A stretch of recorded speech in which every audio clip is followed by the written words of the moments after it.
Dans cette prochaine séquence, on va recevoir Alice Glanard, responsable sécurité informatique du groupe Crédit Agricole. Merci de l'accueillir.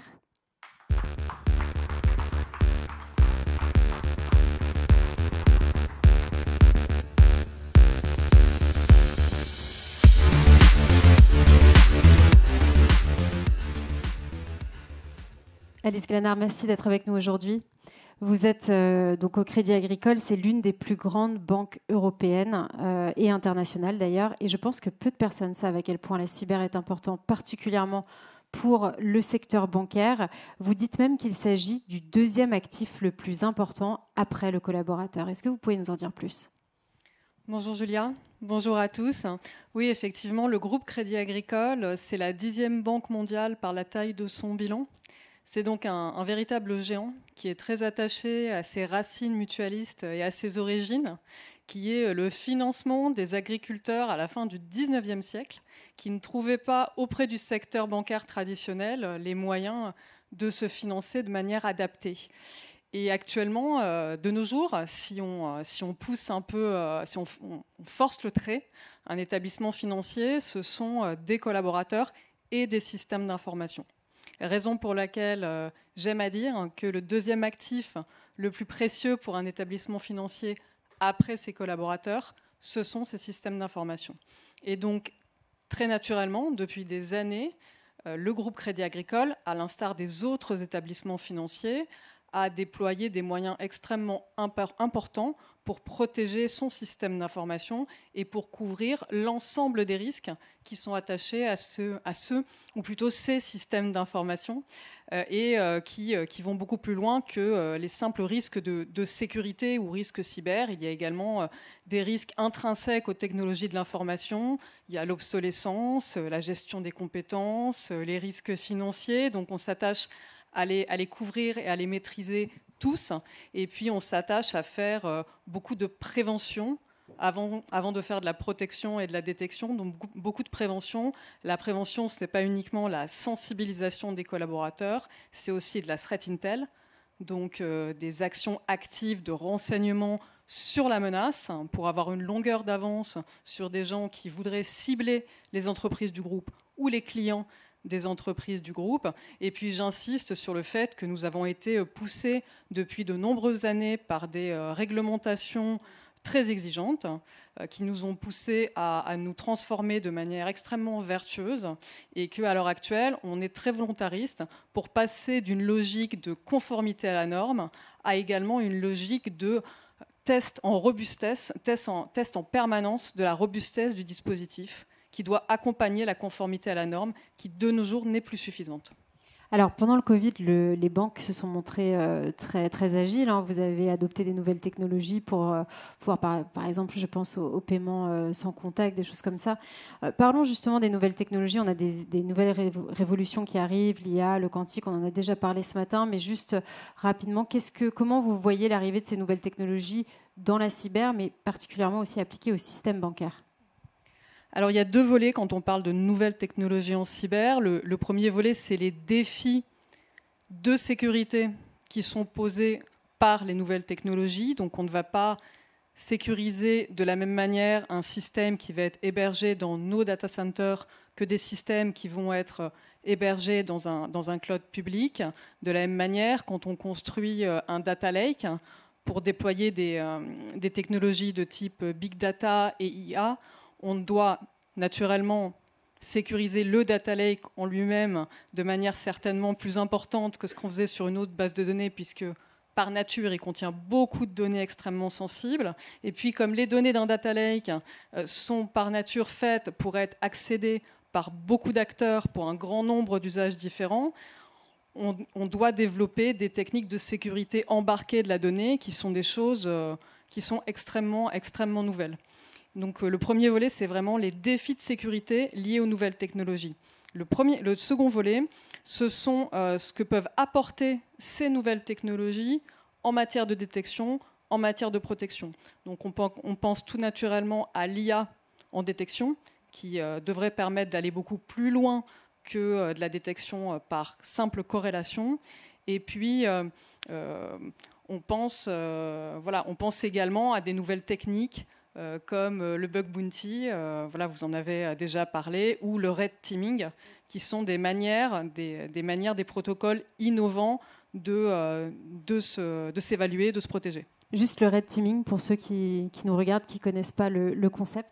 Oui, bien sûr. Donc le red teaming, c'est du hacking éthique.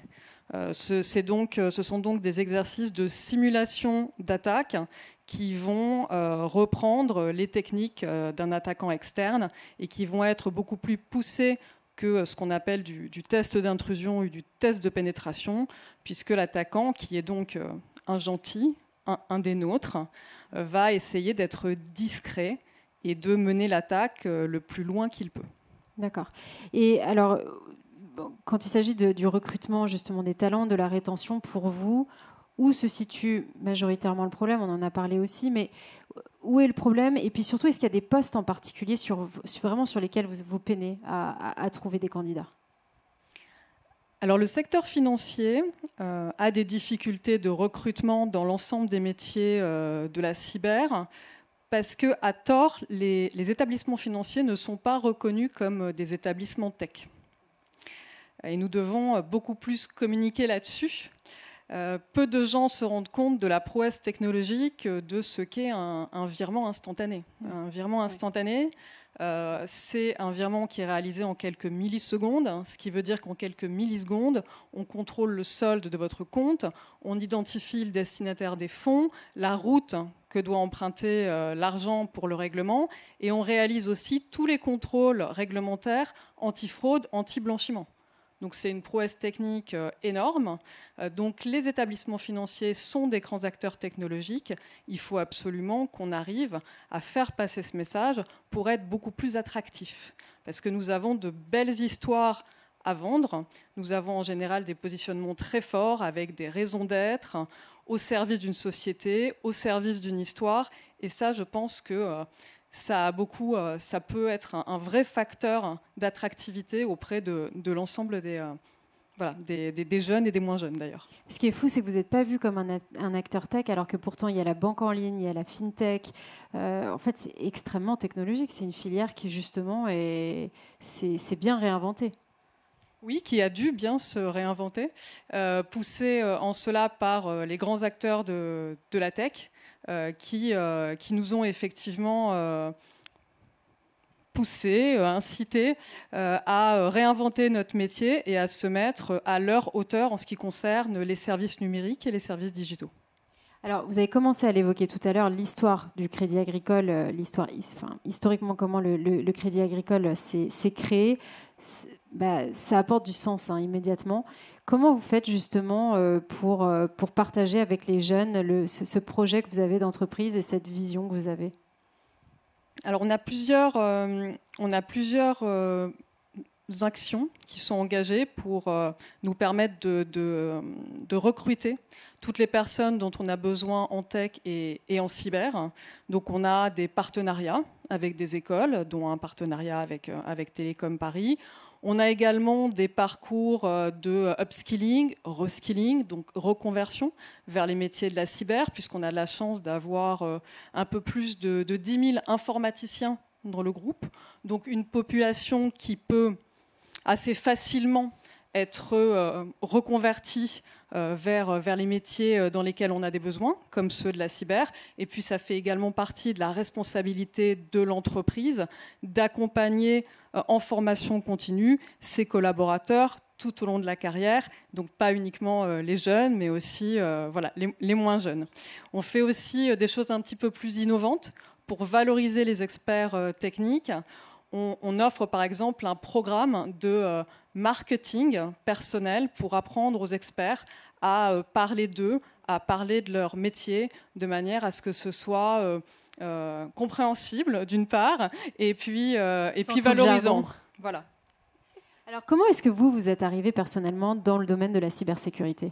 Parce que je vous pose cette question parce qu'on sait qu'on ne nous propose pas la cybersécurité en tout cas au lycée, au collège. Donc comment vous êtes arrivé jusqu'à ce métier-là?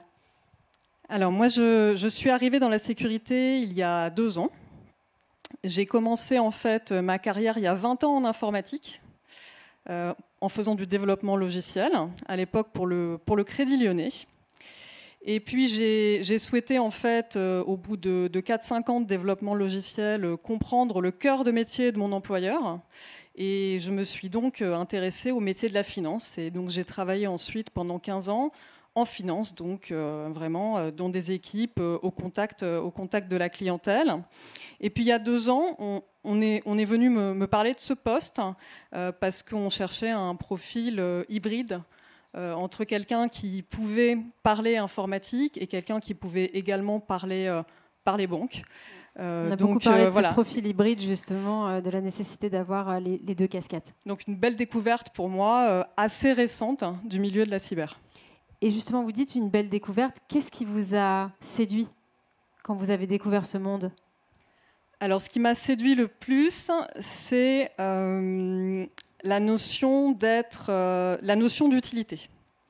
La notion d'être celui qui est en charge de défendre, de protéger des actifs, une activité d'un acteur indispensable dans une économie. Donc c'est vraiment cette notion d'utilité qui, moi, me semble la plus importante au quotidien, qui fait que je me lève le matin. Et ensuite, c'est très, très intéressant de travailler en cyber parce que il y a énormément d'expertise, il y a énormément d'engagement des collaborateurs, donc il y a énormément de passion chez les acteurs de la cybersécurité, passion qu'ils sont tout à fait prêts à partager en fait. Donc c'est à la fois une grande, voilà, il y a une effervescence, il y a une utilité. Vraiment, c'est un secteur que je recommande.